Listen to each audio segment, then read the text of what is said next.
The winter 2011 began with riots in Arab countries. By spring, they reached Libya. Groups of Libyans tried to sweep away the government headed by Muammar Gaddafi. But Gaddafi refused to leave his post. The armed conflict began in the country. The West remained silent while rebels were winning. But when Gaddafi was to win, the West began to bomb Libya. France and Britain have declared that they would kill Gaddafi. Why his death is so important to the West? Why NATO bombing of Libya is peacemaking process, but Gaddafi bombing of bandit formations is a crime against humanity? Let's discuss it, and let's start from the very beginning. Why the riots have started, who's behind this and who benefits? It's no longer a secret that the US for a long time perfected the scheme of exporting revolutions. The technology is simple, we watched it in action many times. Discontented people are helped to go out on streets. How? The leaders receive grants. They're trained in the US and supported by the media. It doesn't matter why those dissatisfied are dissatisfied. They could be defrauded real estate investors or fighters for kinky forest.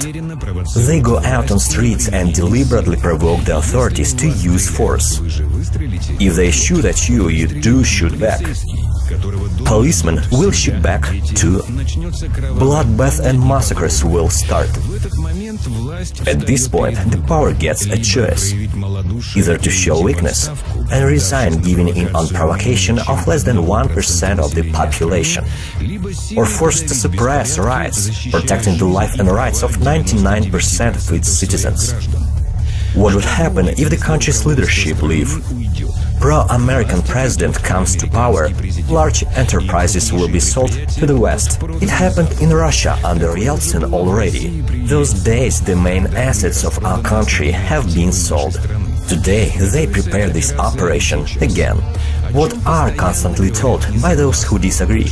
They insist that Gazprom, Rosneft and other state-owned companies have to go into private hands. They should be sold at auction. Who'll be able to buy them for tens of billions of dollars? Only those who print those dollars in the United States of America. Wanna buy mega corporations for a penny? No sweat. Arrange a coup d'etat in the country. Now back in Libya. Why the West wants to kill Gaddafi? He showed to the world that the US can be defeated. That was impossible before Libya. Georgia, Yugoslavia, Ukraine, Egypt, Kyrgyzstan, Moldova. Artificial revolutions in these countries succeeded perfectly. But Gaddafi has almost defeated the rebels and now has to be killed. He must be killed. Otherwise, the rules imposed by the United States and Britain for the whole world will change. Let's wait until they kill Gaddafi. And while we're waiting, let us ask ourselves one question. Who's next? Perhaps it is us. Watch out, Mr. President, and you too, the Prime Minister.